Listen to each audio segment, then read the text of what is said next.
శ్రీ మాత్రే నమః అంటూ ఈవేళ నేను అమ్మవారికి రెండో రోజు పూజ అయితే ప్రారంభించాను. ఒక అమ్మ అనుగ్రహం అంటే ఎలా ఉంటుందో మీకు నేను చిన్నది జరిగింది నాకు అనుభవం.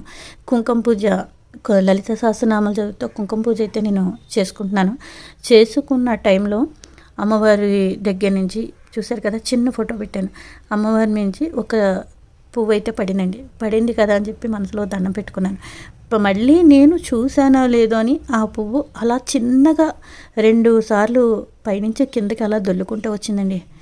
ఇది చాలు కదా నాకు అమ్మ అనుగ్రహం అంటే ఎలా ఉంటుందో నాకు ఇప్పుడే అనుభవం అయిందండి. నిజంగా మనం మనసు పూర్తిగా చెయ్యాలే కానీ అమ్మ అలా కరుణిస్తుంది మనకి. నేను మొన్న ఒక వీడియో ఒకటి పెట్టాను మీకు. అమ్మని ఏ ఆటంకాలైనా పూజ చేసేటప్పుడు ఏదో ఒక ఆటంకాలు అలా వస్తూనే ఉంటాయి. నాకు అలాంటిదే జరిగిందండి. ఏదో ఒక ఆటంకాలు వస్తూనే ఉంది. కానీ అన్నిటినీ కూడా ఆ పరీక్ష అమ్మవారు అలా పరీక్ష పెడుతుంది.